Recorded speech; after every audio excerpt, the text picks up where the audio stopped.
I want to state for the record that I approached the Black Rock Desert Research Outpost assignment with complete scientific objectivity.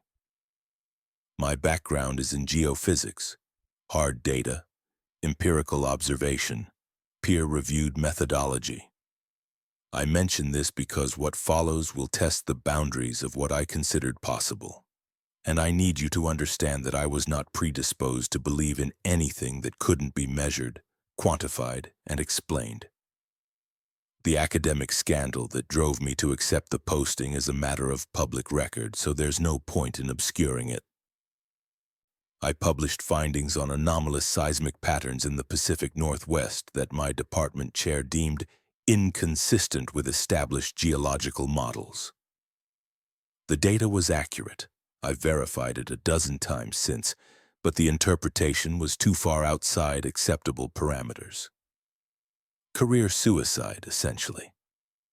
The review board stopped short of accusing me of fabrication, but the implication was clear enough. No reputable institution would touch me afterward. BlackRock offered a reset, isolation, time to rebuild credibility through meticulous, uncontroversial research. Atmospheric phenomena and seismic monitoring in the Utah salt flats, about as far from controversy as one could get in earth sciences. I arrived on July 3rd, driving the final 63 miles on a two-lane highway that cut through landscape so desolate it felt extraterrestrial. The salt flats stretched to every horizon, a vast expanse of cracked white earth that shimmered in waves of heat.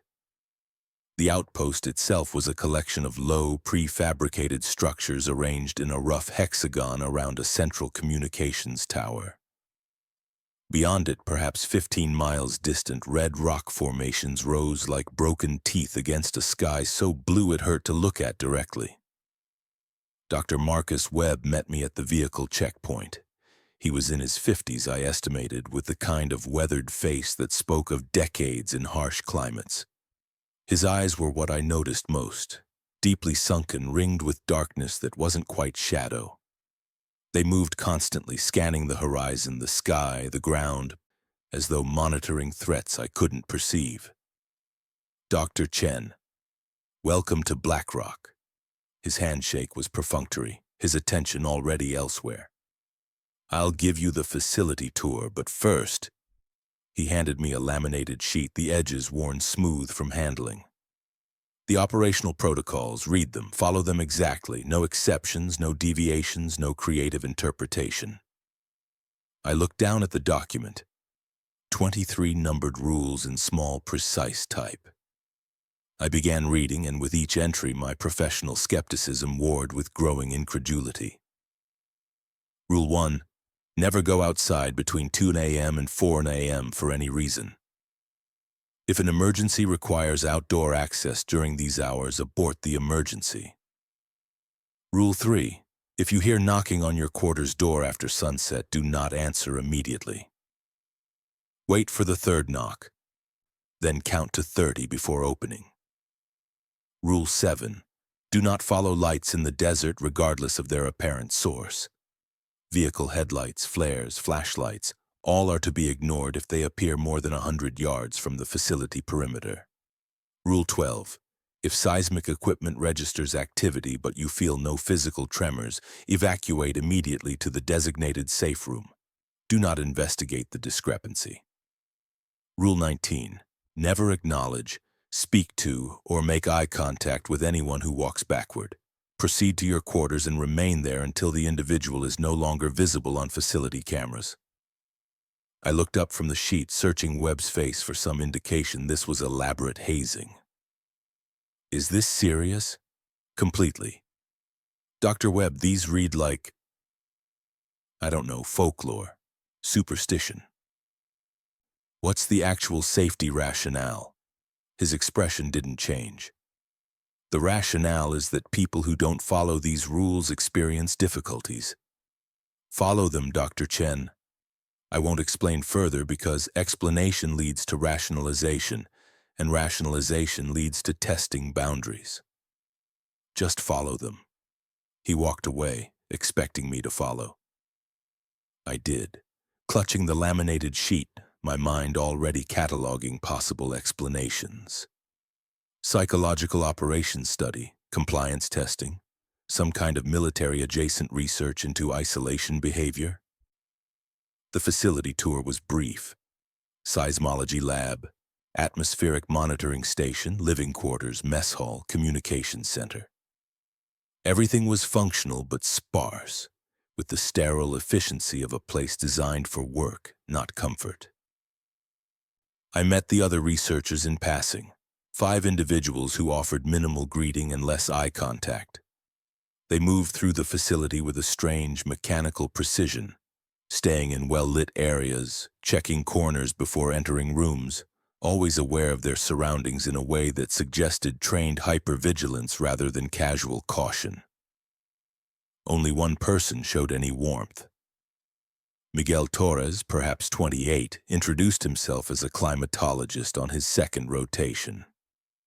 His smile was tight, brief, and didn't reach his eyes. "Second rotation?" I asked. "Most people do 1 6-month posting and leave. The isolation must not bother you." "You'll understand soon enough," he said quietly, then glanced at the laminated sheet in my hand. "You read the protocols?" "Yes." "Are they actually enforced, or—" "They're not enforced, Dr. Chen. They're survived." He excused himself and hurried toward the atmospheric station, his pace just slightly faster than normal walking speed.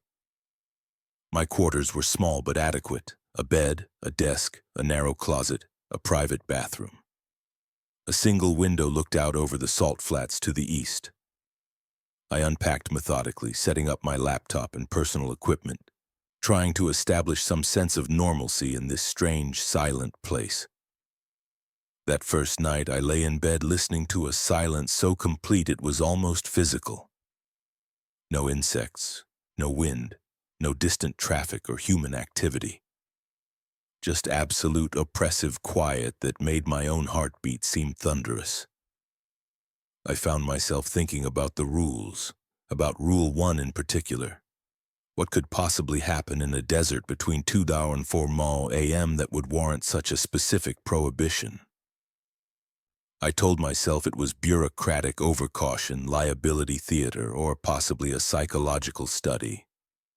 I told myself many things that first night. I didn't believe any of them, but I also didn't believe the alternative, that the rules served a genuine, inexplicable purpose. That would require accepting premises my entire scientific education had taught me to reject. I would learn in the days that followed that education and reality don't always align, that the universe contains spaces where the normal rules of cause and effect bend into configurations that defy comfortable categorization. The Black Rock Desert Research Outpost occupied one of those spaces, and I had just agreed to live there for 6 months. My third night at Black Rock, I was working late in the seismology lab, calibrating equipment that had drifted slightly out of specification during shipment. The work was meditative, precise, technical, requiring just enough concentration to quiet the questions that had been accumulating about this place and its bizarre protocols. At 11:47 p.m. I heard knocking, 3 strikes against the laboratory door, measured, deliberate, the sound of knuckles on metal. I froze, my hands suspended over the seismograph's calibration panel. The knock had been unremarkable in itself. Exactly the kind of sound you'd expect from a colleague wanting entry. But Rule 3 surfaced in my memory with uncomfortable clarity. If you hear knocking on your quarters door after sunset, do not answer immediately. Wait for the 3rd knock, then count to 30 before opening. This wasn't my quarters, I reasoned. It was the lab. Different space, the different context. Surely the rule didn't apply to... The rational part of my mind was constructing this argument even as some deeper, older part of my brain was screaming at me not to open that door. Not yet. I stood slowly, moving toward the door but not touching the handle. Through the small observation window, reinforced glass designed for safety during equipment malfunctions, I could see nothing. The The corridor beyond should have been illuminated by motion sensor lighting.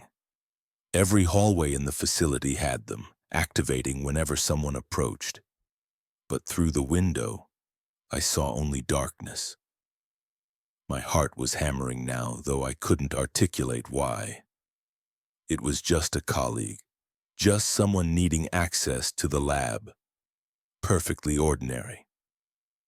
I reached for the door handle. My hand stopped, trembling an inch from the metal.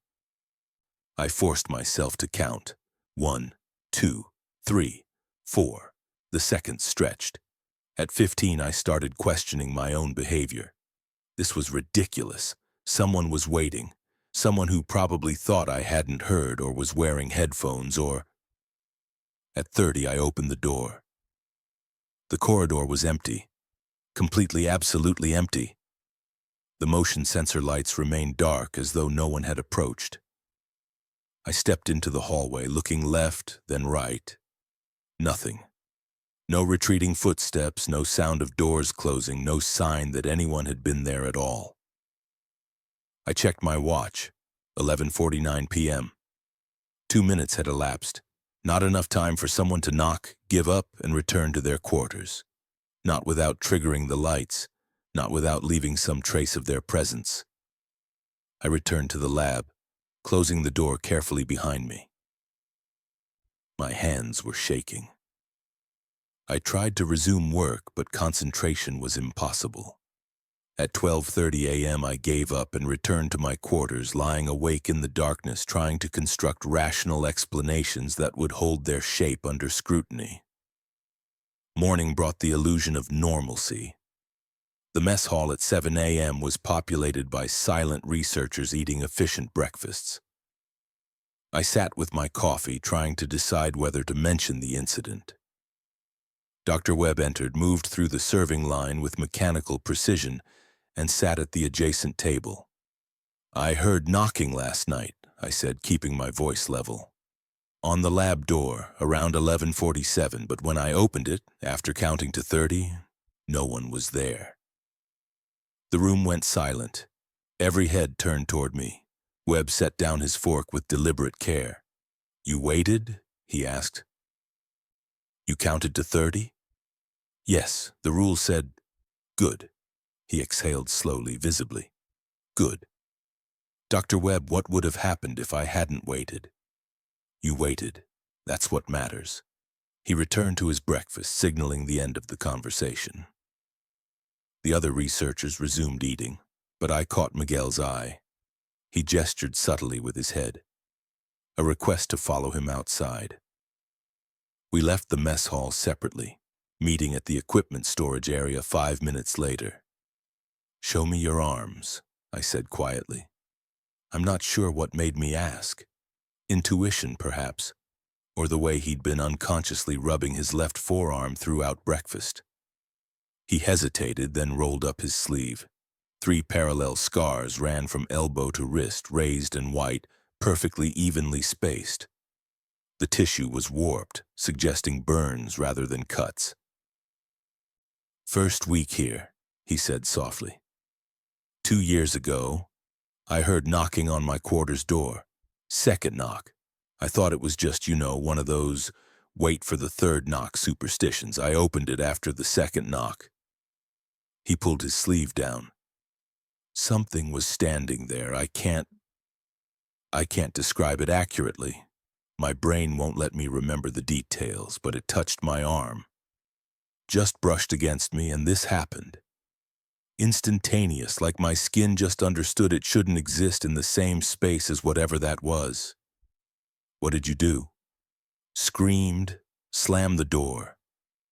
When I opened it again, after the third knock, after counting to 30, nothing was there, just like what you experienced. Dr. Webb got me medical attention, second-degree burns officially, but the doctors couldn't explain the pattern. Perfect parallel lines, like..."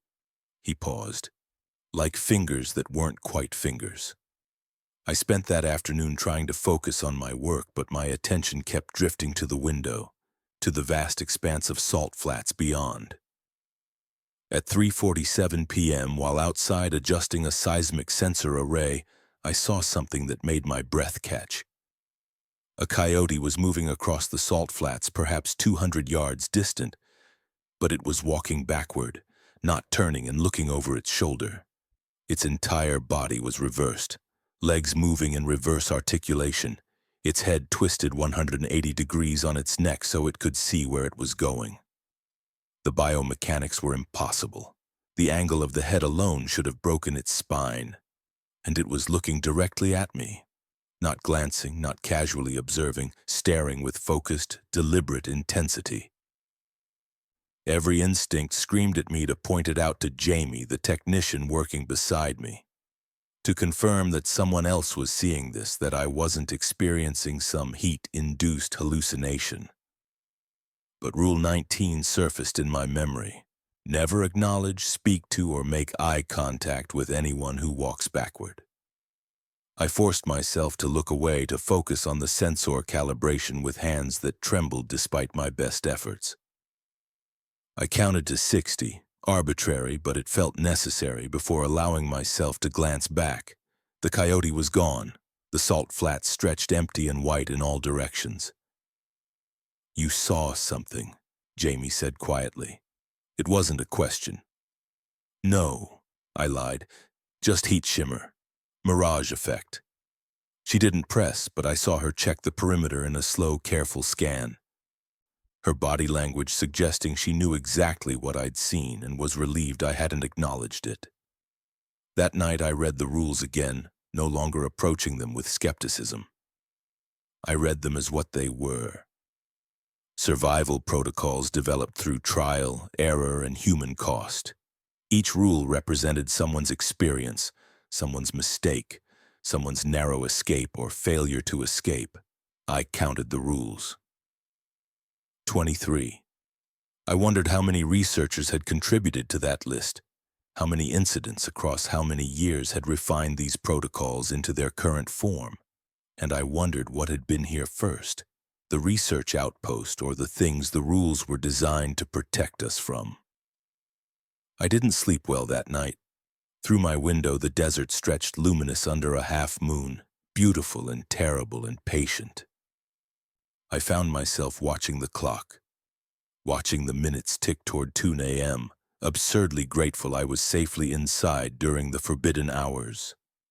At 2:17 a.m., I saw lights in the desert. They looked exactly like vehicle headlights approaching from the east. They moved steadily, purposefully, as though following the access road. But there was no dust plume, no sound of an engine, just lights, gliding across the salt with impossible smoothness. Rule 7.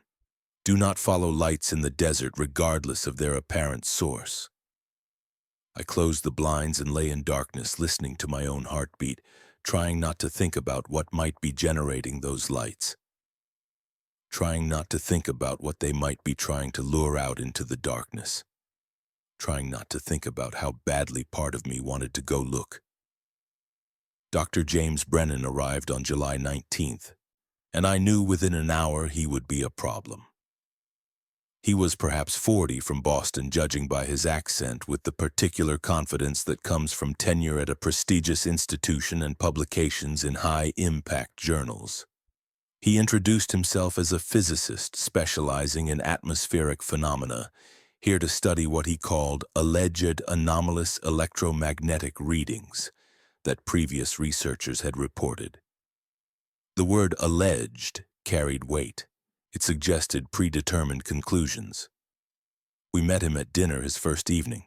Dr. Webb performed the same ritual I'd experienced. The facility tour, the laminated rules, the instruction to follow them without exception. Brennan accepted the sheet with barely concealed amusement. Never go outside between 2 a.m. and 4 a.m., he read aloud. What is this summer camp? Are we worried about bears? We're worried about you staying alive, Webb said flatly. Follow the rules, Dr. Brennan. With all due respect, Dr. Webb, these read like superstitious nonsense, mass hysteria brought on by isolation and environmental factors. I've read studies on infrasound generated by wind patterns around rock formations. It can cause feelings of unease, paranoia, even hallucinations. I suspect that's what we're dealing with here. Miguel set down his fork with slightly more force than necessary. Dr. Brennan, people have died here. People have been permanently traumatized. The rules exist for a reason. Yes, psychological accommodation of shared delusion.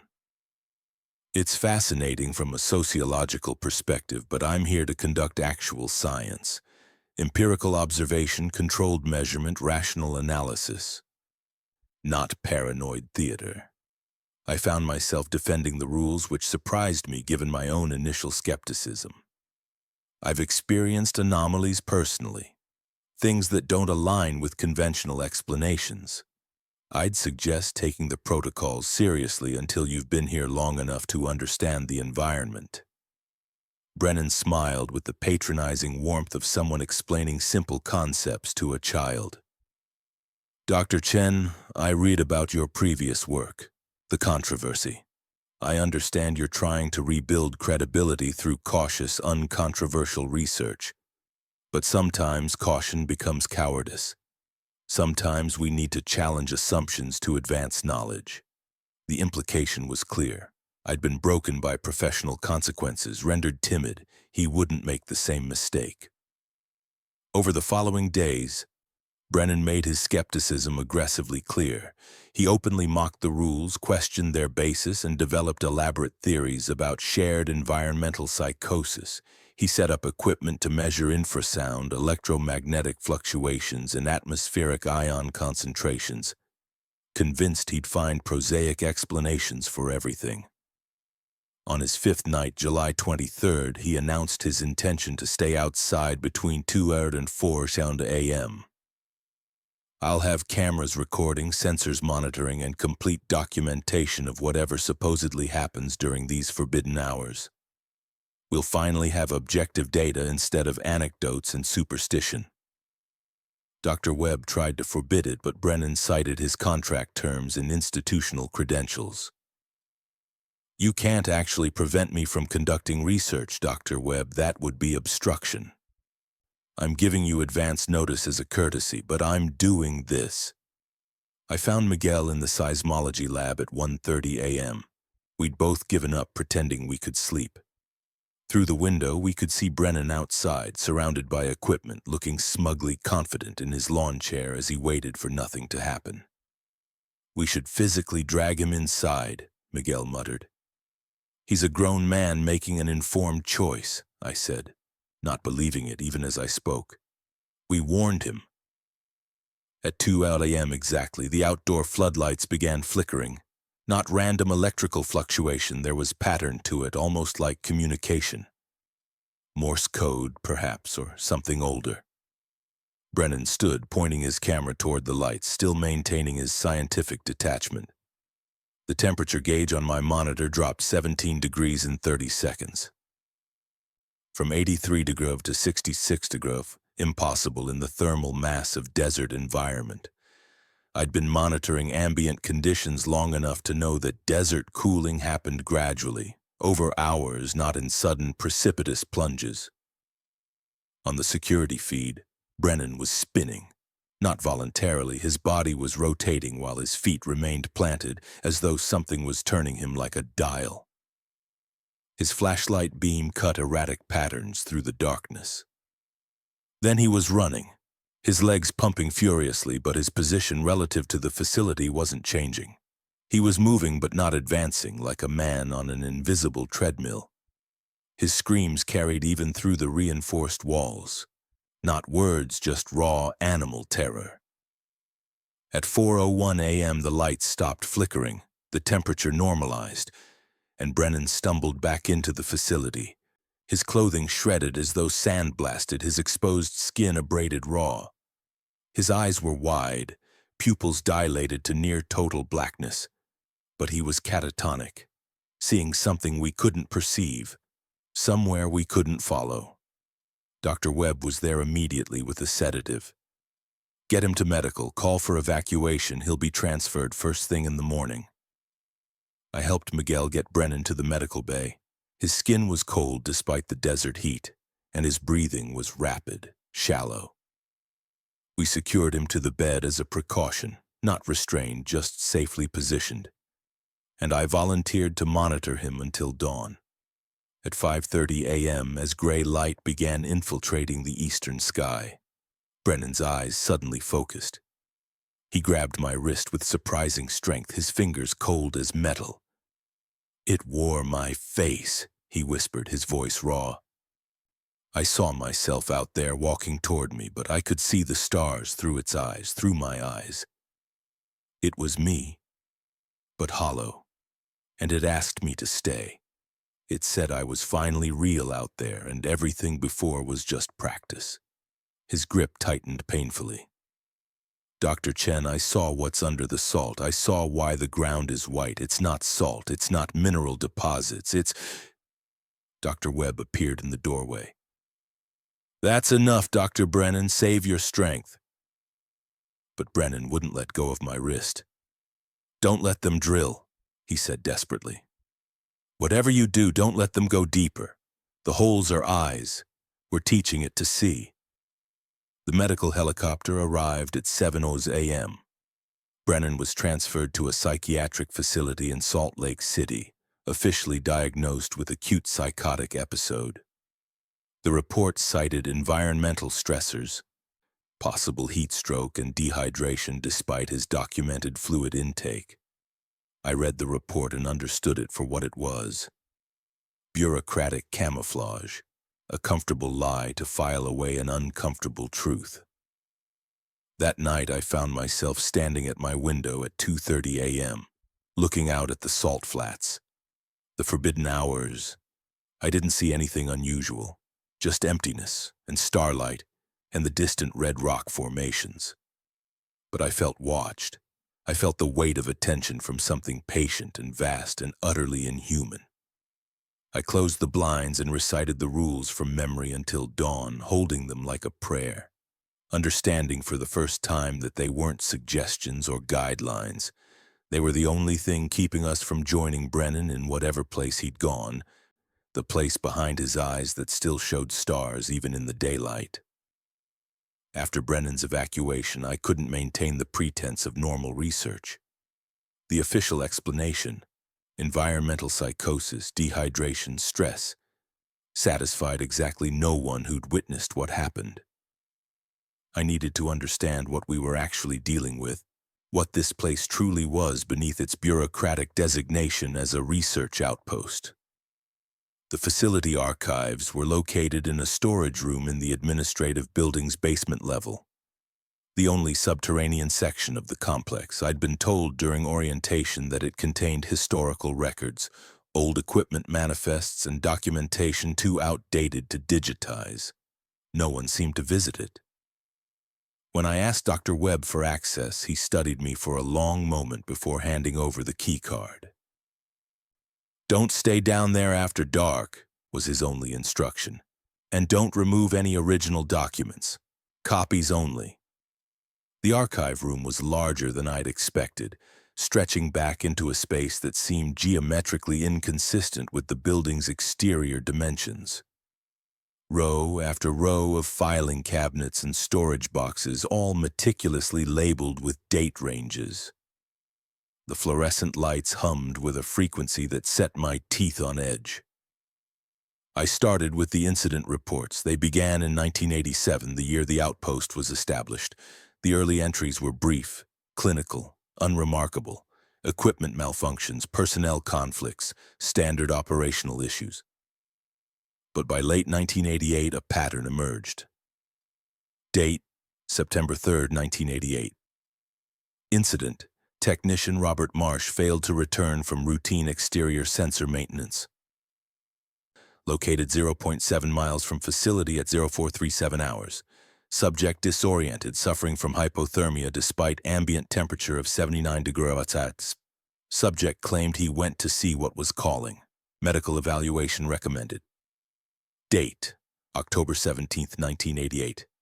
Incident. Dr. Lisa Yamoto reported temporal discrepancy during overnight observation shift. Subject claims to have experienced only 20 minutes of time passage between 0200 and 0500 hours. All logged equipment readings and time-stamped observations support subject's claim of continuous work, but facility chronometer shows standard time progression. No explanation determined. Date, November 2nd, 1988. Incident, multiple personnel reported seismic activity at 31:04 hours. Seismic monitors registered 4.7 magnitude event at depth of approximately 2,100 feet. No physical sensation reported by any personnel. No structural damage observed. Geological survey team unable to identify fault line or seismic mechanism. The incidents escalated in frequency and severity throughout 1988 and early 1989. Disappearances during the 2 to 4 a.m. window. Equipment registering impossible readings, personnel experiencing psychological breaks, and repeatedly references to something called the hollow ground and the echoes.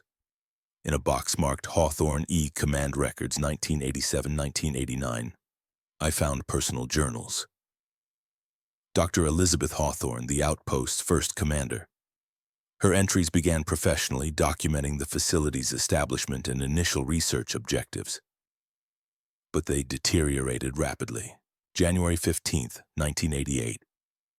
We've detected subsonic frequencies emanating from underground, approximately 2,200 feet depth. The patterns are regular, almost rhythmic. Dr. Steinberg jokes about the heartbeat of the Earth, but there's something genuinely anomalous here. The frequencies don't match any known geological process. They're too regular, too purposeful. February 3rd, 1988. Authorization received for exploratory bore holes. We'll drill to 2,500 feet to directly measure the frequency source and collect geological samples. The research potential here is extraordinary. This could be an entirely new category of geophysical phenomenon. February 19th, 1988. First borehole completed. The moment the drill bit broke through at 2,247 feet, every seismograph on site went wild. Not measuring vibration, the needles just spun randomly for exactly 47 seconds, then stopped. The borehole produced no core samples, just air. Empty space that shouldn't exist at that depth and pressure. March 8th, 1988. The incidents have begun. Robert disappeared during the night shift. We found him walking across the salt flats at dawn, hypothermic, speaking in a language none of us recognize. He insists he went down to sea, though all facility entrances were secured. He has no memory of how he got outside. April 22nd, 1988. We drilled 3 more boreholes. Every time the same result. Empty space at approximately 2,200 feet depth. Geological analysis suggests these voids are not natural. The rock shows signs of removal, precise removal, as though carved out deliberately. But the dating suggests these cavities are millions of years old. The entries became increasingly fragmented after that. Hawthorne documented the development of the first rules, initially simple prohibitions that grew more specific as personnel tested boundaries and experienced consequences. July 30th, 1988. We're not conducting research anymore. We're negotiating. The rules we've developed aren't safety protocols. They're terms. As long as we observe them, the incidents remain manageable. When we break them, when we push boundaries, it responds. It tests back. Jenkins answered knocking after the second strike. He's still alive technically, but he doesn't speak anymore, just draws the same symbol repeatedly. I've attached his drawings to this entry. I flipped to the attachments, page after page filled with a spiral pattern, drawn with obsessive precision. Not quite a logarithmic spiral, not quite circular. Something in between, something that hurt to look at for too long. September 14th, 1988. We opened something. The desert was a lid and we cracked it. Now it can sense us, can reach toward us, can learn about us. The rules aren't protection, they're a treaty. As long as we observe them, it mostly stays below. Mostly. The journal ended abruptly in March 1989. The final entry was a single line.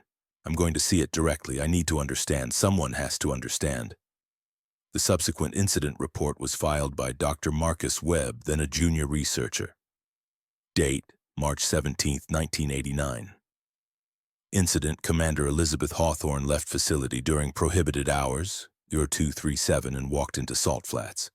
Located at 082 hours, 3.2 miles from facility. Subject non-responsive to verbal stimuli. Subject maintains fixed gaze at ground. Subject removed to psychiatric facility. Prognosis: guarded. Addendum: subject remains nonverbal. Only observable behavior is continuous drawing of symbol attached. Subject's pupils remain fully dilated despite normal light exposure. EEG readings show unusual theta wave patterns inconsistent with any known psychological condition. I spent 6 hours in that archive, photographing documents, tracing the facility's history through incident reports and personnel records. The pattern was undeniable. Every few years, someone pushed boundaries, tested rules, demanded rational explanations. And every time, the entity, whatever it was, demonstrated its reality through consequences that defied comfortable categorization. By late afternoon, I'd assembled a timeline. The facility was established in 1987 to study anomalous geophysical readings.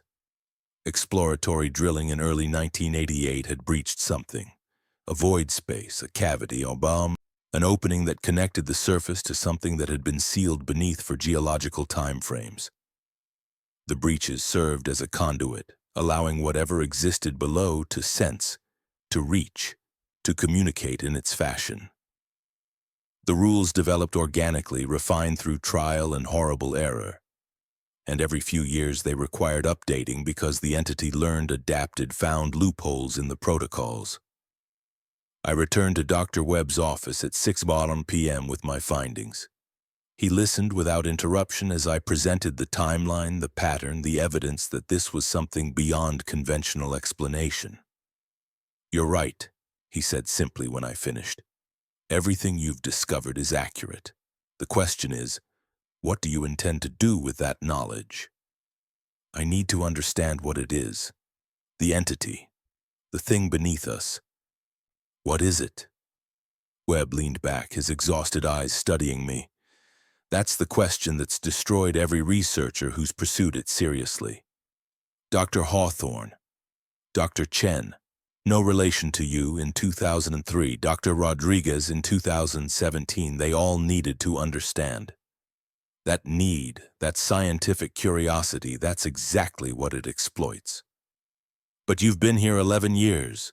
You know more than you're saying. I know enough to maintain the treaty. I know enough to keep people alive most of the time. And I know enough to recognize when someone is heading down the same path that's destroyed others." He pulled out a folder from his desk drawer. "I'm showing you this not to satisfy your curiosity, but to warn you where it leads." The folder contained medical records for Dr. Elizabeth Hawthorne, dated from 1989 to present. Page after page of psychiatric evaluations, all documenting the same thing. Complete non-responsiveness except for continuous drawing of that spiral symbol. 35 years in a care facility, alive but absent, her mind trapped somewhere human consciousness wasn't meant to go. "She saw it directly," Webb said quietly. "Broke every protocol we'd established, went out during the forbidden hours specifically to confront it. Whatever she encountered left her body intact, but took everything that made her Dr. Hawthorne. What came back was just biology. Just flesh following its basic imperatives, but the person was gone." He pulled out another document, a geological survey from 2015. "We've done extensive analysis of what's below us. The void spaces extend for at least 8 square miles at depths ranging from 2,200 to 4,000 feet. They're not natural formations. The rock shows tool marks, though nothing matches any known boring or excavation technique. The dating is inconsistent, Some surfaces suggest millions of years of age, others show no weathering at all, as though they were carved yesterday. What carved them? We don't know. But indigenous Goshute and Paiute peoples have stories about this area going back centuries. They called it the breathing ground. Certain locations were absolutely forbidden, not as superstition but as survival imperative passed down through generations. They understood that something existed here that predated human habitation, something that should remain undisturbed. And we disturbed it. We drilled holes directly into it, gave it access to the surface it hadn't had in geological time frames. Now it can sense us, can learn about us, can reach toward us during specific conditions. The rules we follow aren't about understanding it, Dr. Chen. They're about maintaining the minimal viable boundary between its reality and ours.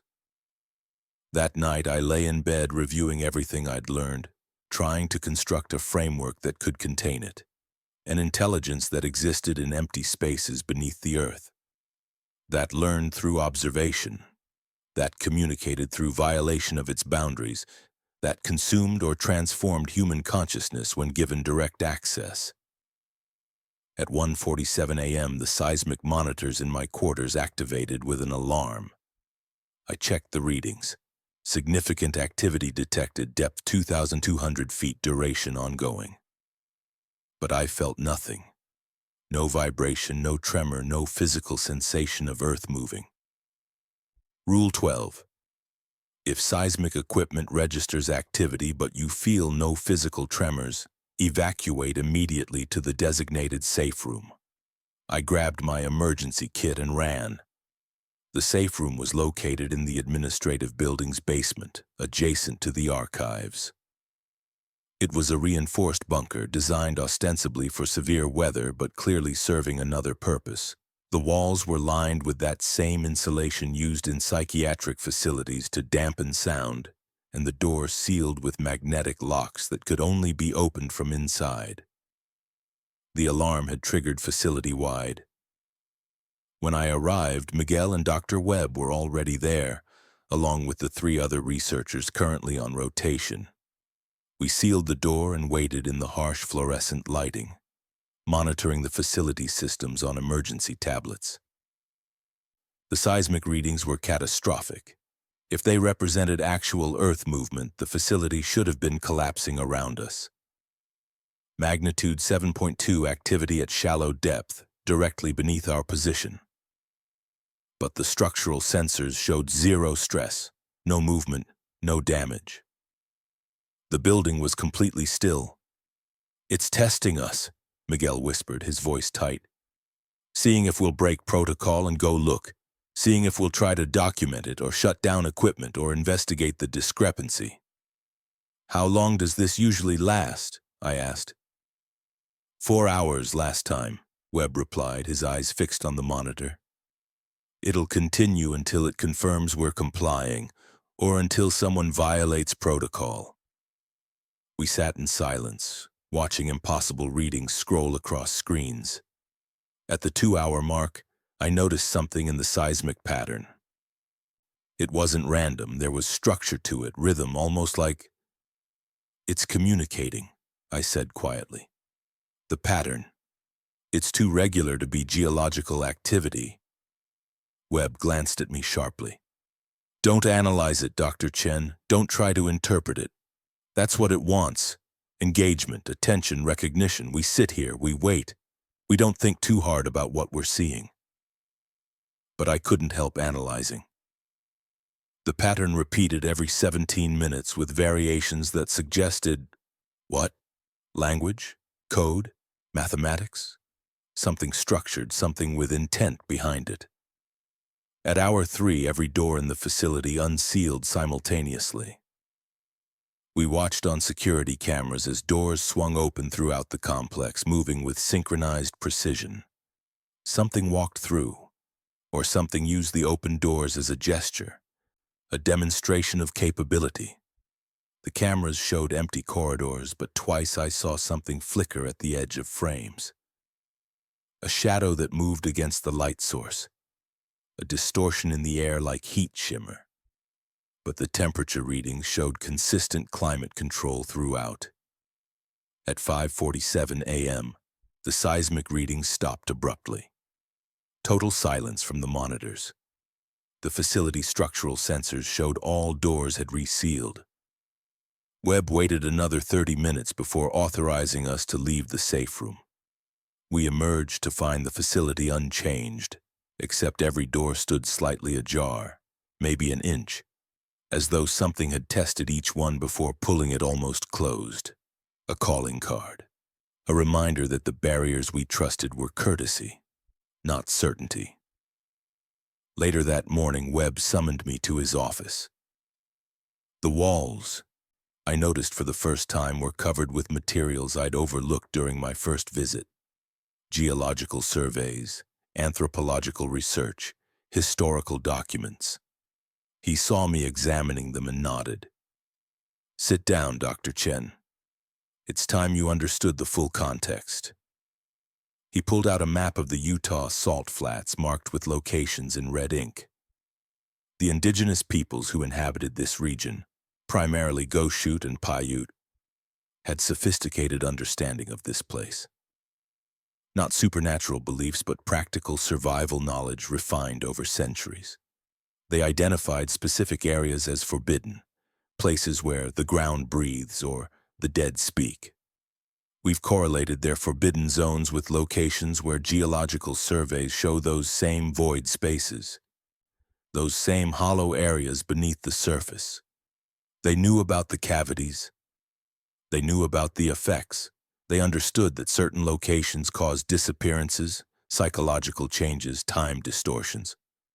They didn't need to understand the mechanism, they just needed to survive. So they developed protocols, taboos, rules that ensured they didn't trigger whatever response mechanism exists.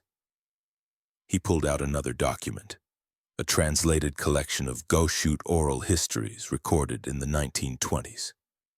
Where the salt grows white, the old ones sleep. Do not wake them with noise or light. Do not call to them with questions. Do not walk the white ground when the sky is black and the stars are hidden. If you hear your name in the voice of the lost, do not answer. The ground is a thin place, and thin places tear easily. The rules aren't that different from ours, I observed, because they developed through the same process. Violation and consequence. The indigenous peoples learned through loss, just as we have.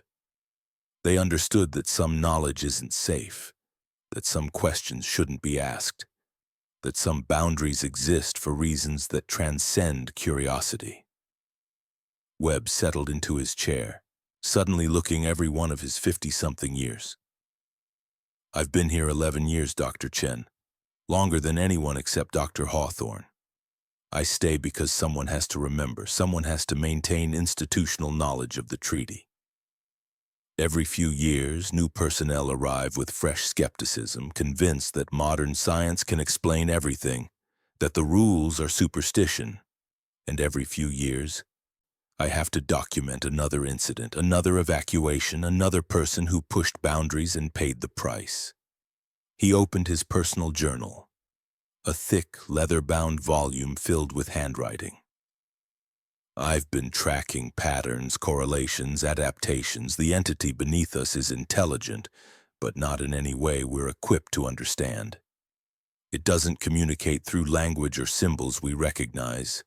It communicates through violation, through consequence, through the reshaping of reality in small, specific ways that demonstrate its attention and capability." "Like the knocking," I said. "It learned that people would answer after 2 knocks. So the rule had to specify waiting for 3 and then counting to 30. Exactly. The rules evolve because it evolves. It learns our boundaries and tests them, finding gaps and exploiting them. 20 years ago, Rule 7 was simpler. Don't follow lights in the desert after dark. But it learned to generate lights that appeared during twilight, that looked like vehicle headlights, that mimicked search and rescue patterns. So we had to add specificity, add context, add layers. He showed me pages of his journal documenting rule changes over the years. Each modification corresponded to an incident where the previous version proved insufficient. The rules weren't arbitrary. They were a living document, a continuously refined treaty negotiated through human cost. Dr. Brennan said something before he was evacuated, I said carefully. Don't let them drill the holes our eyes were teaching it to see. Webb's expression darkened. That's the part that keeps me here, keeps me monitoring. The original bore holes from 1988 were never properly sealed.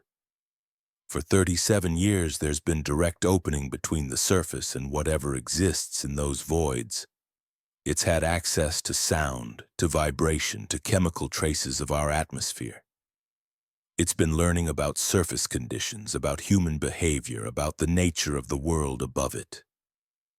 Can we seal them now? We've discussed it. The consensus among those who understand the situation is that sealing them might be worse than leaving them open. The holes are a known conduit, a managed interface. If we seal them, we don't know how it would respond, whether it would force open new connections, whether it would interpret sealing as violation of the treaty we've established. We might be containing it, or we might be provoking it. He closed his journal and met my eyes directly. Dr. Chen, I'm telling you this because you're exactly the kind of person it finds interesting. Scientific mind need to understand. Recent professional trauma that makes you question your own judgment. That's its type. People whose curiosity outweighs their caution, who need explanations more than they need safety. Dr. Hawthorne was the same. Brilliant geophysicist, absolute need to understand, convinced she could document it scientifically. And she saw it directly. She tried to. Went out during the forbidden hours, descended to the boreholes with cameras and sensors. We found her 3 miles away at dawn, still alive, but absent. Everything that made her Dr. Hawthorne was gone. What was left just drew that symbol over and over for 35 years and counting. We think that's what she saw when she looked directly at it. That pattern, that configuration that human consciousness can't process without breaking. He pulled out the file I'd seen earlier, opened it to show me the drawings. Hundreds of pages, all filled with the same spiral but not spiral pattern, drawn with obsessive precision by hands that continued their task long after the mind had departed. So we don't look, Webb concluded, we don't investigate. We follow the rules, conduct our surface-level research, and maintain the treaty. That's the job. Not understanding it. Surviving it. That evening I stood at my window as the sun set over the salt flats, turning the white ground bloody in the horizontal light. I thought about Dr. Hawthorne, about Brennan, about all the people who'd needed to understand and paid terrible prices for that need. I thought about the rules, refined through loss, maintained through discipline. And I thought about the thing beneath us, patient and vast and utterly alien, learning about humanity one violation at a time, adapting to our boundaries, waiting in the hollow spaces it had carved before humans walked upright. The desert had never looked more beautiful or more hostile. 2 weeks after the safe room incident, I'd almost convinced myself I could complete my rotation without further incident. Follow the rules precisely, conduct my research, survive the 6 months and leave with my reputation partially restored and my sanity intact. It was a comfortable plan, and I should have known that comfort was itself a warning sign. The illusion shattered at 3:47 a.m. on August 9th. I was monitoring the perimeter cameras. I'd stopped sleeping during the forbidden hours entirely, finding it easier to simply stay awake and vigilant than to lie in darkness worrying. Miguel had mentioned he did the same, and we'd developed an unspoken routine of silent companionship in the control room between 2 and 4 a.m., both of us watching monitors, neither acknowledging the fear that kept us there. Camera 6, positioned along the eastern approach, detected movement. I pulled up the feed, expecting another mirage, another test of observation and self-control. A figure was stumbling across the salt flats toward the facility. Humanoid, clearly in distress, moving with the irregular gait of someone injured or exhausted. As it approached closer to the perimeter lighting, features became visible. It was Miguel. I turned to look at Miguel sitting beside me in the control room. He'd seen the same feed, his face draining of color. "That's not me," he said quietly. "I'm here. That's not me." But it looked exactly like him. Same build, same clothing, the blue jacket he was currently wearing, the khaki pants, even the details of his watch catching the light. Perfect duplication down to the smallest visible detail. The figure reached the exterior door and began knocking. Once, twice. Miguel stood up slowly, his hands shaking. "It's using me. Why is it using me?" Rule 3 surfaced in my mind, but this wasn't someone at a quarters door after sunset. This was an exterior door during the forbidden hours. The rules didn't specify this exact scenario, which meant we were in ambiguous territory, which meant we had to interpret and hope our interpretation aligned with whatever treaty we were maintaining. The figure knocked a third time. "We wait," I said, my voice steadier than I felt. "We count to 30. On screen, the figure stood motionless at the door. Its face was tilted up toward the camera, and even through the grainy night vision feed, I could see Miguel's features perfectly rendered. Too perfectly. The resolution shouldn't have been that clear at this distance and lighting. I started counting. Miguel gripped the desk edge, his real face. I had to keep reminding myself this was the real Miguel, showing the same fear I felt thrumming through my own chest. At 15 seconds, the figure on screen began bleeding. No wound visible, just blood appearing on its face, running down from the hairline, from the nose, from the corners of the mouth. The real Miguel beside me remained unmarked, but he touched his face unconsciously, checking for wetness that wasn't there. 20 seconds. The figure's eyes were fixed on the camera now, and something was wrong with them. They reflected the exterior lights too brightly, catching and throwing back illumination like animal eyes, like cat eyes, like something that wasn't human trying to mimic human structure without understanding the details that mattered. 25 seconds, the figure's mouth moved. We had no audio feed from the exterior cameras, but I could read the lips clearly. "Sarah, please. I'm hurt. Let me in." It knew my name. It knew the real Miguel would never have told it my name, which meant it had learned it through observation, through attention, through the patient gathering of information about the people inside this facility. 30 seconds. I stood, approaching the control panel that could unlock the exterior door. Every humanitarian instinct I possessed was screaming that someone was injured, bleeding, in need of help. My hands moved toward the controls without conscious decision. Miguel grabbed my wrist. "That's not me," he repeated, his voice cracking. "Sarah, look at me, I'm here. That thing outside is not me." I forced myself to look at him, to see the real Miguel, warm skin, visible pulse in his throat, breath fogging slightly in the air-conditioned space, alive, present, real. I looked back at the screen. The figure's head had tilted at an angle that was wrong, too far, past what human neck structure allowed. The bleeding had intensified, but the blood was the wrong color, too dark, almost black, and it was flowing upward against gravity, running from chin to forehead in defiance of physics. Its smile was too wide, stretching past the natural limits of the human face. "Thank you," it said silently, lips moving with exaggerated precision so we could read the message clearly. "Thank you for teaching us to wait. We learn your rules. Soon we will know all of them." Then it turned, the body turning, not sliding backward but actually rotating, and walked away from the facility. Not retreating naturally, but walking backward, its body reversed, its reversed face still watching the camera until the darkness swallowed it completely. Miguel and I stood in silence for several minutes. When I finally managed to speak, my voice sounded hollow in my own ears. It said we. I know. Not it. We. Multiple entities. Miguel nodded slowly, still staring at the screen that now showed only empty salt flats. I've been here 2 years. This is the first time it's used plural. The first time it's suggested there's more than one. We contacted Dr. Webb immediately. He arrived at the control room within minutes, listened to our account, reviewed the security footage. His expression grew increasingly grave as he watched the figure that wore Miguel's appearance with such precision and such wrongness.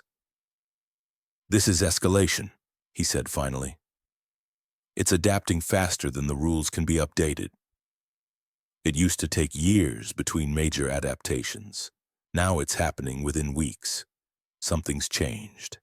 Something's accelerating its learning." "What do we do?" I asked.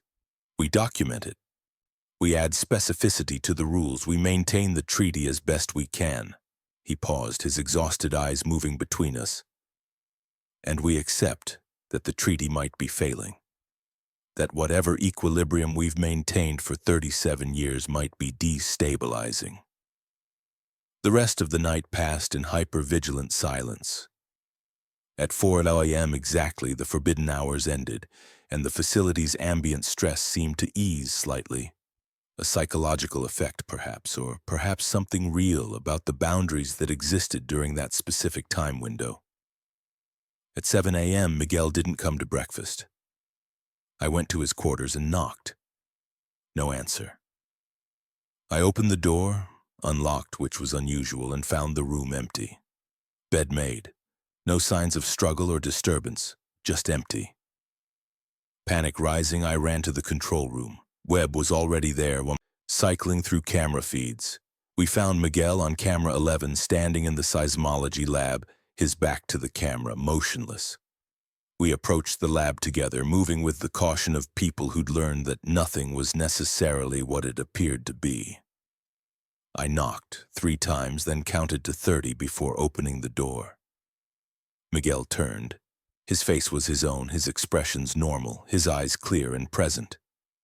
"Sorry," he said, his voice hoarse. "I needed to check something, had a thought about the seismic patterns we've been recording, I think." He trailed off, noticing our expressions.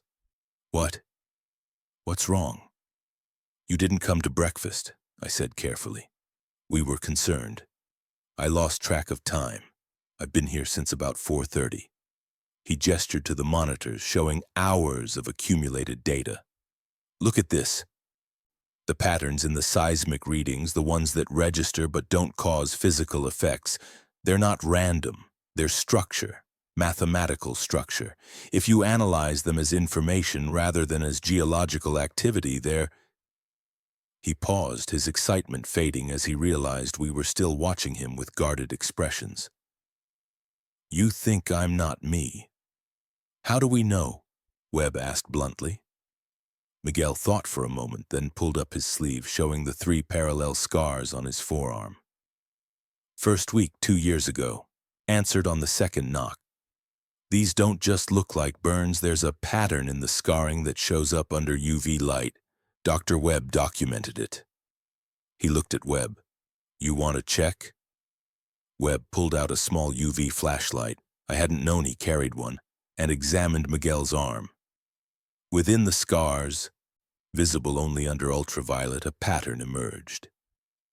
Not the spiral that wasn't quite spiral, but something different, something geometric. "It's him," Webb confirmed.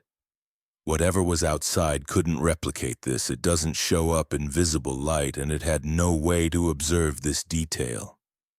Miguel rolled his sleeve down. "So that thing outside, the one that looked like me, it was trying to get you to let it in." "And it spoke," I added. "It said we. It suggested there's more than one entity. Or that it's learned to use plural," Miguel countered. "It's been studying us for 37 years. It understands language structure now. It might be using "we" to make itself seem more threatening, more numerous. Psychological warfare. Or it might be telling the truth, Webb said quietly. And we're not dealing with a single entity, but multiple consciousnesses existing in those void spaces. Multiple intelligences that have learned to coordinate, to cooperate, to present unified challenges to the boundaries we've established. We spent the rest of the day reviewing all historical footage, looking for other instances of duplication, of entities wearing human appearance. We found 17 instances over the facility's 37-year history. All during forbidden hours, all ultimately revealing themselves as non-human through small details, wrong shadows, impossible movements, physical violations that proved the appearance was costume rather than reality. But they were getting better. The early instances from the 1990s were crude, proportions slightly wrong, movements mechanical. The recent instances, including the Miguel duplicate, were nearly perfect. Learning through iteration, refining through observation. That night I couldn't bring myself to sleep. I sat at my window with the blinds closed, listening to the silence of the desert, thinking about things that learned and adapted and wore human faces like masks. Thinking about treaties maintained through compliance and fear. Thinking about the terrible patience of things that had existed in darkness for geological time frames and were now learning to reach toward the light. My phone buzzed. A text from Miguel. Can't sleep either. Control room? I found him there, surrounded by monitors, reviewing footage and data with obsessive focus. He looked up when I entered, his face gaunt with exhaustion and fear. I keep thinking about what it said. We learn your rules. Soon we will know all of them. He pulled up a spreadsheet showing rule violations and entity responses over the years. Look at the pattern. Each time we update the rules, the adaptation period gets shorter. It took 3 years to find the loophole in the knocking rule. It took 18 months to adapt to the light-following prohibition. The most recent update was 6 months ago, and it's already testing new configurations. What are you saying? I'm saying that the rules are education. Every time we update them, we're teaching it about boundaries, about human psychology, about the specific parameters of what we find threatening. We think we're protecting ourselves, but we're actually training it. And soon, maybe months, maybe weeks, it'll know all of our boundaries. It'll have a complete map of human vulnerability. And then... He didn't finish the sentence. He didn't need to. In the darkness beyond the facility, something patient and vast and intelligent continued its study of the strange, fragile beings who had drilled holes into its domain and inadvertently opened a dialogue neither side could afford to continue. But neither could we afford to stop. The equipment failures began 3 days later, on August 12th. Not dramatic malfunctions, but systematic degradation. Seismic monitors would read accurately for hours, then suddenly register impossible values before returning to normal. Atmospheric sensors showed temperature fluctuations that didn't correspond to any environmental changes. Communication systems developed interference during specific hours, always including the 2 to 4 a.m. window. Dr. Webb called a facility meeting at 1900 hours. All 6 current personnel gathered in the conference room. Webb, myself, Miguel, and the 3 other researchers who'd been maintaining careful distance from the situation, pretending they could focus on normal work if they just didn't acknowledge the growing wrongness. We're experiencing systematic compromise of our monitoring equipment, Webb began without preamble. The pattern suggests targeted interference rather than random failure. Someone or something understands which systems we rely on for safety and is degrading them methodically. The entity, I said. It's adapting its approach. Or testing our dependency, Miguel added. Seeing what happens when we lose our technological security blanket. That night I was in the seismology lab at 2:17 a.m. when every monitor went dark simultaneously. Not powered off, just displaying black screens despite showing active power indicators. I tried rebooting systems, checking connections, running diagnostics. Everything reported normal function, but the screens remained dark. Then they flickered back on. But instead of showing current seismic data, they displayed something else. Waveform patterns, scrolling horizontally across every screen. Not random, structured, repeating, clearly intentional. I pulled up the analysis software, feeding the patterns through every interpretive algorithm I had. Standard seismic analysis returned nothing useful. But when I ran it through information theory frameworks, treating it as communication rather than geological data, structure emerged. It was language, or something close enough to language that information theory recognized: pattern, repetition, grammar-like structure. I called Webb immediately. He arrived within minutes, Miguel close behind. We stood together, watching the patterns scroll across 12 monitors, hypnotic in their regularity. "It's been communicating all along," Webb said quietly, his voice carrying the weight of terrible realization. "Every seismic reading we've recorded for 37 years, every impossible reading that registered no physical effect. It was trying to talk to us, and we were treating it as equipment malfunction." Miguel pulled up historical data, feeding years of archived readings through the same analytical framework. The pattern was undeniable: repeated sequences, evolving complexity, increasing specificity. A language being refined over decades, taught to itself through trial and observation of our responses. "Can we translate it?" I asked. "We shouldn't," Webb replied immediately. "Translation means engagement. It means acknowledging the communication, responding to it. That breaks the treaty. We observe, we document, but we don't engage. That's been the rule since Hawthorne. But if we can understand what it wants—" "What it wants," Webb interrupted, his voice sharp with decades of accumulated stress, "is access. Full access to the surface, to human consciousness, to the world above. That's what Hawthorne learned. That's what broke her. The thing beneath us isn't hostile in any conventional sense. It's curious. It wants to see, to experience, to understand. But human consciousness can't survive that kind of direct contact. We're not built for it. Translation means exposure, and exposure means what happened to Hawthorne happens to whoever attempts it." "Then we shut it down," Miguel said. "We stop recording these patterns, we seal the boreholes, we cut off its ability to communicate." "And if that violates the treaty?" I countered. "If sealing it off is interpreted as hostile action, we don't know how it would respond." We stood in tense silence, watching the patterns scroll past. Then abruptly, they changed. The repeating sequences resolved into something new, something that made my breath catch. A single pattern repeated over and over across every screen. When I ran it through the translation algorithm, it returned a simple result. "Let us see 3 words," repeated endlessly. Simple enough for newly developed translation to capture. Intentional simplicity designed to ensure we understood. "Let us see." "The boreholes," Webb said slowly, horror dawning in his voice. "They're not just openings for communication. They're not conduits. They're eyes," I finished. "Brennan was right. The holes are eyes.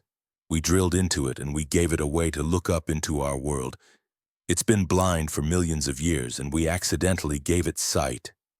"Partial sight," Miguel corrected. "Through narrow boreholes, limited field of view, restricted to whatever information can pass through an 8-inch diameter opening. But it wants more. It wants full visual access. It wants us to drill more holes, expand the existing ones, give it a complete view of the surface world." The screens changed again. New pattern. The translation algorithm processed it. "We wait, we learn." Soon we will see all turn it off, Webb ordered. Shut down the monitoring systems now. I reached for the power controls, but before I could act, every light in the facility went dark. Total blackness, absolute and complete. The emergency generators should have kicked in immediately. They were designed for redundancy, for fail-safe operation. But nothing happened. In the darkness, I heard breathing. Not human breathing. Too rhythmic, too synchronized. Coming from the ventilation system, from the walls, from below our feet. Miguel's voice, tight with fear. What's happening? It's inside, Webb said.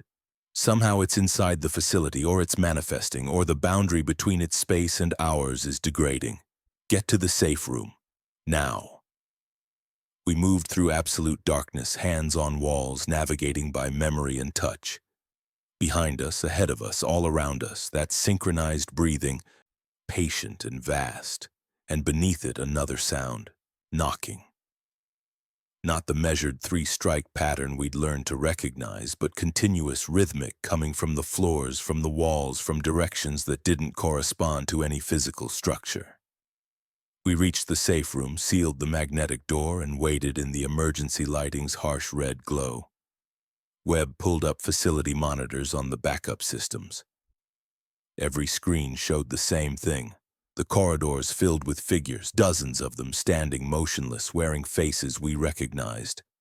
Past researchers, personnel who disappeared or died or suffered psychological breaks. Dr. Hawthorne looking exactly as she had in photos from 1989. All of them standing motionless in the darkness, their heads turned at identical angles, their expressions blank. And all of them were looking toward the safe room. It's showing us what it's learned, Miguel whispered. Every person who's violated the treaty, every consciousness it's touched. It's been collecting us, building a catalog of human experience. The lights in the facility suddenly returned. The figures remained visible on the monitors for 3 more seconds, perfect and still and utterly wrong. Then they faded, not walking away, but simply ceasing to be visible, as though someone had adjusted reality's opacity settings. The monitors returned to normal facility views. Empty corridors, quiet labs, everything as it should be, except one screen, the seismology lab. On it, the monitoring equipment showed new activity, deep underground, exactly at the depth of the boreholes, but spreading outward laterally, as though something was moving through the void spaces, creating patterns, drawing connections. Miguel pulled up the seismic data, and his hands started shaking. Oh, God. Oh, God, no. What? Webb and I spoke simultaneously. The activity pattern, it's not random movement, it's expanding the voids, it's carving new spaces in the rock, connecting the existing cavities, creating a network. Like neural pathways, like it's building a brain down there. The seismic activity continued for 6 hours. We watched from the safe room, unable to do anything but observe as the entity beneath us restructured itself, grew, evolved in real time. By 8 a.m., when the activity finally stopped, the void spaces had expanded by an estimated 40%. The network of cavities now extended for 12 square miles, all interconnected, all focused on the 8 narrow boreholes that served as its only connection to the surface. Webb stared at the data, his face gray with exhaustion and realization. It's been preparing. Everything it's learned about us, about the surface, about the parameters of the treaty, it's been using that information to prepare for something. This isn't slow adaptation. This is accelerated development toward a specific goal. Breaking through, I said quietly. It's going to break through to the surface. All of this, the rules, the treaty, the slow testing of boundaries, it was never about reaching equilibrium. It was about learning enough to overcome the barriers completely. Miguel pulled up geological stress models. If it continues expanding at this rate, the surface above the void spaces will become unstable. We're talking about potential collapse of a 12 square mile area. The facility, the salt flats, everything. It'll just drop into the voids. Or, Webb said slowly, it'll open enough space that the boreholes are no longer the only connection. The boundary between its domain and ours will be too large to maintain. It won't need us to let it see. It'll be able to see directly. We spent the day in emergency session, contacting oversight organizations trying to explain the situation to people who treated this facility as a routine monitoring station for 37 years. Most dismissed our concerns as stress-induced paranoia. One sympathetic supervisor promised to send a geological assessment team when weather and scheduling permit, which meant weeks at minimum. We didn't have weeks. That night, at 2:03 a.m., the main computer system activated autonomously. The ancient terminal in the command center, supposedly non-functional since the facility's original decommissioning, lit up with amber light. Text appeared on the screen. Launch sequence initiated. I stared at it, confusion warring with growing dread. There's no launch system. The facility hasn't had weapons capability since before I was born. What launch sequence? But Miguel was already moving, pulling up facility schematics, historical documents. The original designation, he said, reading frantically. Before it was a research station, this site was designated as an auxiliary monitoring post for the nearby missile installations. But look at this. There was also a contingency plan, Project Capstone. If the research into the underground anomalies ever indicated catastrophic breakthrough potential, there was a protocol to collapse the facility deliberately, seal the boreholes with explosive charges and concrete, bury everything under controlled demolition. Webb was at the computer now, trying to access the system. Someone triggered Capstone, or something did. We have... He checked the display. 15 minutes until the charges detonate. The entire facility will collapse into the voids, sealing them permanently. Can we abort? I asked. Yes, but it requires going to level B, the sub-basement where the archive room is. There's a manual override there. Someone has to physically access it. Then we go, during the forbidden hours, Webb interrupted. It's 2:07 a.m., and level B. He pulled up the facility schematic. Level B is built directly above the primary borehole, closest approach to the entity. During the forbidden hours, that'll be the most dangerous location in the facility. Miguel was staring at the countdown. 12 minutes. If we don't abort, the facility collapses and we likely die in the structural failure. If we do abort, we're giving the entity more time to continue its expansion, to continue learning, to eventually break through anyway. Or, I said slowly, terrible realization forming, this is the test. The entity learned enough to trigger Capstone remotely. It knows we have to go to level B to abort it. It's forcing us to make a choice during the forbidden hours, in the most vulnerable location, at the moment when it has maximum leverage. Webb met my eyes. It's offering us a choice. Die now in the collapse, or give it access by coming down to its level. Either way, it learns something. Either way, it gets valuable information about human decision-making under existential pressure. The countdown continued. 10:47, 10:46, 10:45. I'll go, Miguel said. I've been here longest. I know level B better than either of you. I'll go, I countered. I'm the one who started digging into the facility's history. I'm the one who pushed for understanding instead of just following the rules. This is my responsibility. Webb looked between us, then at the countdown. We all go, he decided. We maintain sight of each other.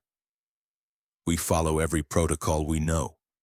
And we abort the sequence because the alternative is immediate death, and at least aborting gives us the chance to implement other solutions. We gathered emergency equipment, flashlights, communication devices, copies of the rules laminated and carried like talismans.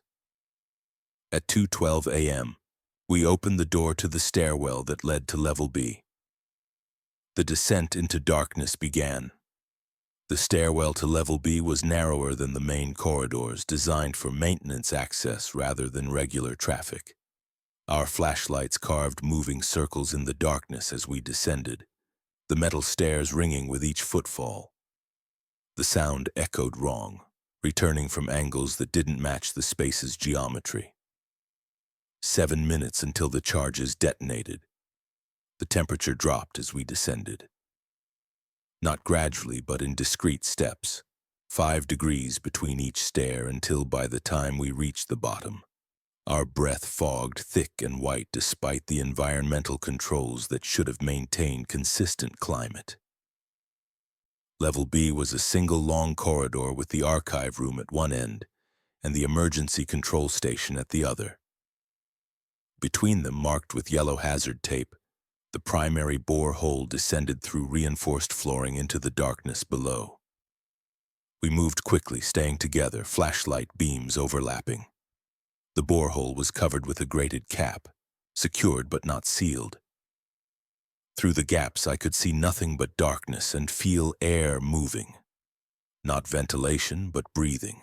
Slow, measured, vast. 5 minutes. The emergency control station was a reinforced bunker within the corridor designed to survive structural collapse. Webb opened the access panel, revealing a manual override system, mechanical switches and fail-safes that required direct physical input. No remote access, no automation. Deliberate design to ensure that whoever aborted Capstone would have to be physically present, vulnerable, making a choice with full awareness of consequence. Webb began the abort sequence, moving through the switches with practiced precision. 3 minutes to complete the override, he said. Then another minute for the charges to receive the stand-down signal and disarm. We'll be here until 2:18.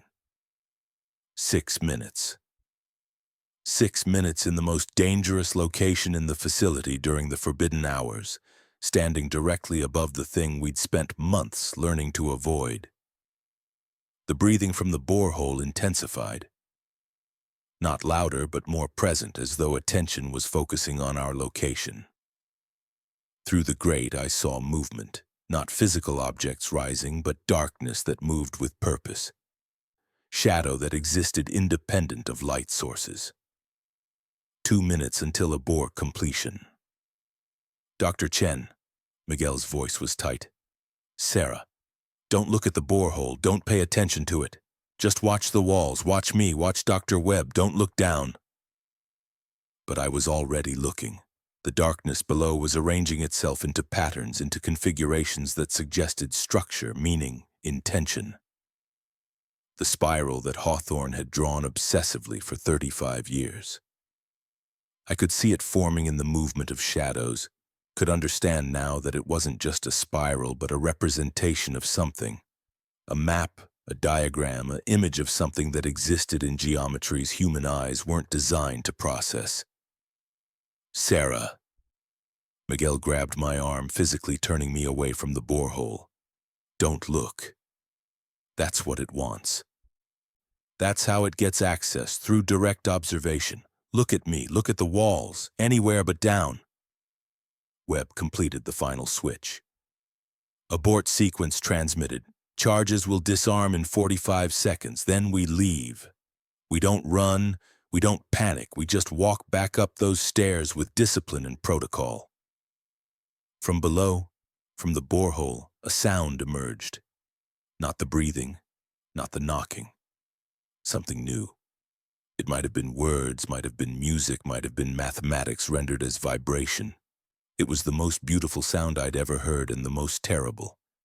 And I could feel it restructuring my thoughts as I listened, making me want to understand, to translate, to learn what it was telling me. Cover your ears, Webb ordered. Neural interference. It's trying to communicate directly. Don't let it. We pressed our hands over our ears, but the sound wasn't acoustic. It was deeper, vibrating through bone and tissue, bypassing physical hearing to trigger the brain's language centers directly. I could feel meaning forming, could sense that I was on the verge of understanding something vast and important and absolutely forbidden. Miguel was counting aloud, forcing mundane rhythm to override the pattern from below. 20 seconds, 19, 18, 17. At 10 seconds, the lights in level B activated, all of them simultaneously, harsh fluorescent brilliance that should have dispelled the darkness. But the shadows remained visible, existing in defiance of illumination, showing that they were something other than absence of light. At 5 seconds, a figure appeared at the far end of the corridor. Miguel. Not our Miguel, who was beside me counting 4, 3, 2, but a duplicate standing motionless, watching us with eyes that reflected light like polished metal. At 0, the charges disarmed. The countdown system displayed, sequence aborted. Go, Webb said to now, together. Don't acknowledge the duplicate. Don't look at the borehole, move.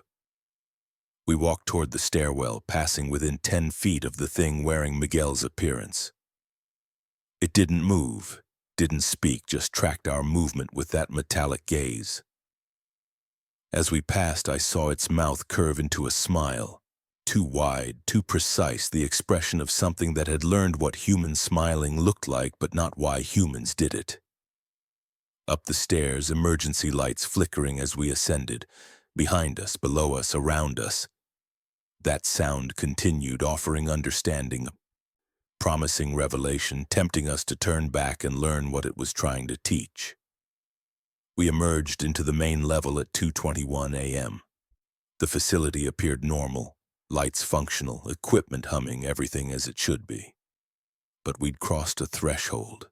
We'd gone to the entity's level during the forbidden hours, and we'd returned. The treaty, whatever balance had existed, had shifted. At 4:03 a.m., Miguel didn't return to his quarters. We found him in the seismology lab, standing motionless, staring at a monitor. When we approached, he turned, and his eyes were clear, present, undeniably Miguel. "It's gone," he said quietly. "Miguel. The real Miguel." When we walked past that duplicate, something happened. I felt it. Like something was copied, transmitted. I'm still me, but there's also me down there now. Part of me. It took something when we passed it. I checked his arm. The scars were still visible, still showed the UV pattern, but Miguel's expression had changed, not dramatically, but subtly. There was a distance in his eyes, a split focus, as though his attention was divided between the surface world and somewhere far deeper. We called for emergency evacuation. The helicopter arrived 6 hours later. By then, we'd discovered that Miguel wasn't the only one affected. My own memories had developed strange gaps and additions, things I was certain I'd experienced, but that had no corresponding documentation, conversations I remembered having that no one else recalled. The entity had learned from our descent, had copied something from each of us, had taken templates of human consciousness that it could study, simulate, learn from in the isolation of its underground domain. The official report filed by Dr. Webb in his final act as facility commander was clinically precise. Date: August 13th, 2024. Incident: structural instability event triggered emergency capstone protocol. Manual abort completed by facility command staff. 3 personnel experienced neurological anomalies consistent with exposure to anomalous subsonic frequencies. Evacuation authorized. Facility suspended pending geological survey and equipment replacement. Recommendation: permanent closure, sealing of boreholes, reclassification to prohibited access. But the recommendation was rejected. The Oversight Committee determined that insufficient evidence of actual threat existed. The facility would undergo equipment upgrades and resume operations within 6 months, with new personnel rotating in to replace those of us deemed too psychologically compromised to continue. I returned to California. Miguel was transferred to a research position in Montana, far from deserts, far from salt flats, far from the thin places where the ground breathes. Dr. Webb resigned and disappeared into private life, his location undisclosed, his decades of knowledge archived and dismissed as the obsessive documentation of a man who'd stayed too long in isolation. But the data persisted. The seismic patterns analyzed as language decoded into fragments of meaning. Other researchers, younger and more ambitious, began studying the translations, began constructing theories about communication with non-human intelligence, began planning new explorations of the void spaces. 3 months after my evacuation, I received a call. A researcher I'd never met, working at the Outpost, excited about breakthrough findings in the translation protocols. The entity was communicating clearly now, she said, offering to share knowledge, to teach about the deep Earth secrets, to establish genuine dialogue between human science and whatever consciousness existed below. I tried to warn her, tried to explain that communication was itself the danger, that understanding was the method of transmission, that the entity didn't want dialogue, it wanted to be seen, to be observed, to find purchase in human minds through the act of comprehension itself. She thanked me politely for my concern and ended the call. Last week I saw the report, another incident at the Black Rock facility. A researcher, the same one who'd called me, I recognized the name, had been found 3 miles out in the salt flats. Still alive but non-responsive. She'd been drawing the same spiral pattern Hawthorne had drawn, filling page after page with obsessive precision. And at the facility, new seismic readings showed continued expansion of the void spaces. The entity was growing, learning, preparing, using each new violation of the treaty, each new attempt at communication, to refine its understanding of human consciousness. The boreholes remain open. The facility remains operational. The rules are still posted on laminated sheets, though each new rotation adds modifications, adaptations, responses to the entity's evolving understanding of human behavior. I maintain obsessive monitoring of seismic data from the region. Not officially, just through publicly available geological survey information. The patterns are still there, still showing the structured activity that reads as language when properly analyzed. And I can understand fragments of it now. Not through translation algorithms, but directly.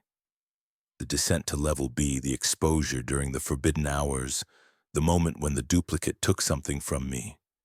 It left me changed. Part of me remains down there in the hollow spaces beneath the white ground, learning and adapting and teaching the entity about the surface world. At night, I hear the breathing. I hear the knocking. 3 measured strikes, then silence. I count to 30 always, wherever I am, and I never ever acknowledge anyone who walks backward. Dr. Webb left me a message a week before he disappeared. Just 3 sentences. It's patient, it's learning, and it's teaching us to help it break through. Somewhere in Utah, beneath 12 square miles of white salt, something vast and ancient and intelligent continues its patient study of humanity. And 40 miles to the east, a private mining company has begun exploratory drilling for rare earth minerals. I've tried to contact them, tried to warn them. They've politely declined my input. The cycle continues. The Black Rock Desert Research Outpost continues to operate. If you access the right databases, if you filter through the bureaucratic language, you'll find patterns in the personnel records. 6-month rotations that rarely see completion. Medical evacuations at rates far exceeding normal research facilities. Incident reports filed and quietly archived. And if you look at seismic monitoring data for the Utah salt flats, you'll see something interesting. The subsurface voids have expanded by 60% over the past 6 months. The network now extends 17 square miles, all interconnected, all focused on those 8 narrow boreholes drilled in 1988. The entity is building something, growing something, preparing for something. Last month I received a package, no return address, postmarked from Minot, North Dakota, nowhere near Utah. Inside a laminated sheet, the rules. But these weren't the 23 I'd memorized. This version had 37 entries. Rule 24, if you dream of walking backward, document the dream upon waking, but do not discuss it with others. Rule 29, if monitoring equipment displays your name, evacuate to the safe room and remain there for 6 hours. Rule 35, do not respond to emails or messages that arrive between 2:04 a.m. regardless of apparent sender. The rules were adapting, expanding, becoming more specific as the entity learned more about human technology, human communication, human psychology. At the bottom of the sheet, handwritten in Dr. Webb's distinctive script, it knows about networks now, internet, digital communication. It's not confined to the desert anymore. Anywhere there's a screen, a speaker, a digital interface, it can reach. The boreholes were just the beginning. We taught it to see, and now it's learning to see everywhere. Someone has to watch, someone has to remember. Good luck. I keep the rules in my desk drawer. I follow them compulsively, even though I'm 800 miles from the facility, even though I'm supposedly safe in my university office, surrounded by colleagues and students and the comfortable routine of academic life. But safety is an illusion. I understand that now. At 2:17 a.m., I sometimes receive emails from addresses that don't exist. The subject lines are always blank. The body text is always the same. Let us see. I never open them. I delete them immediately, following the rules.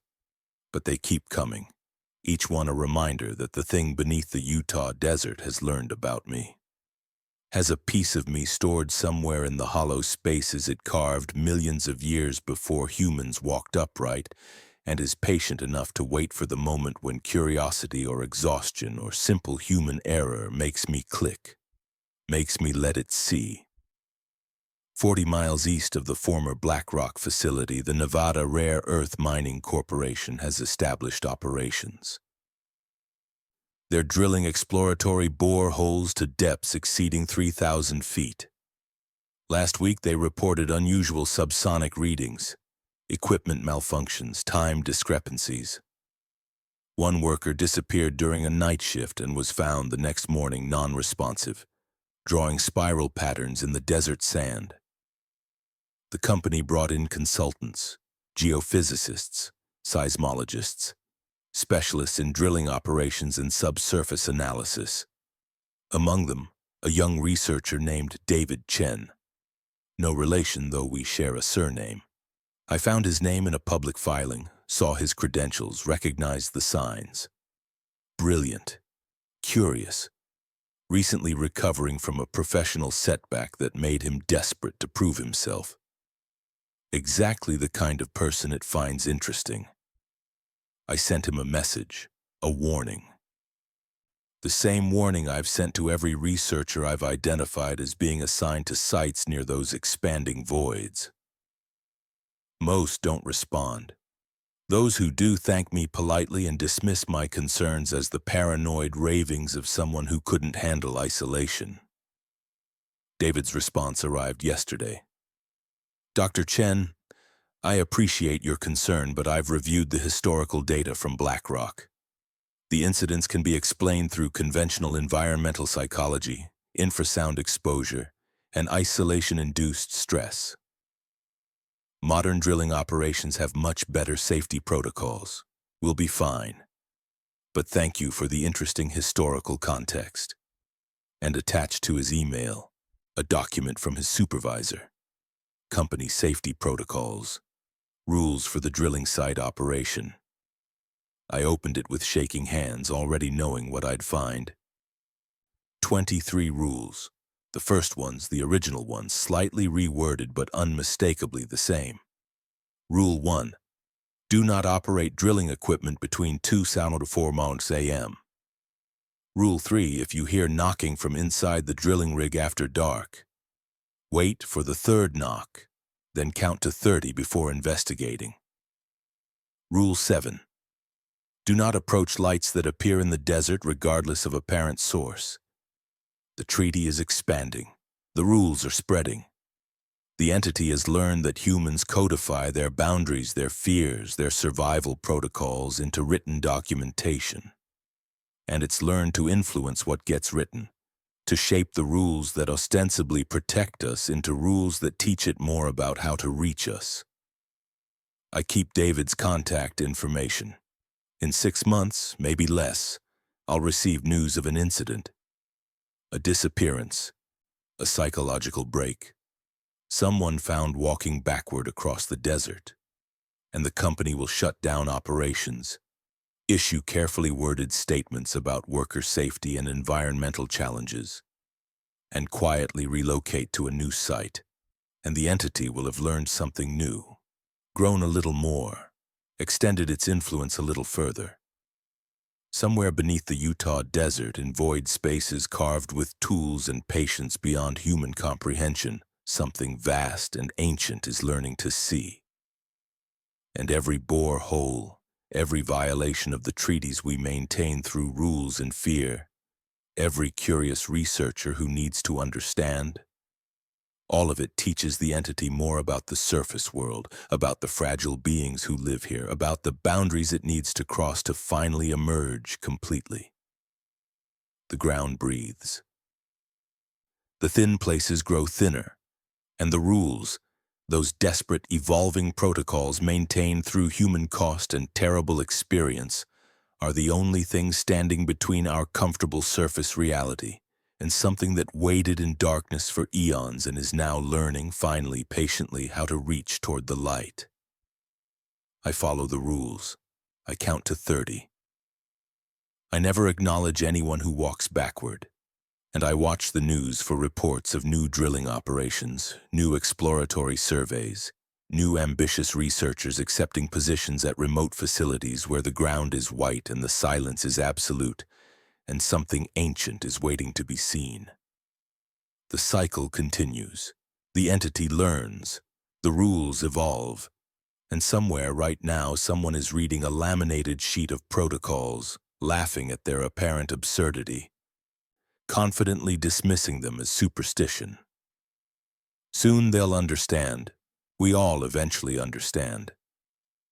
By then, it's usually too late.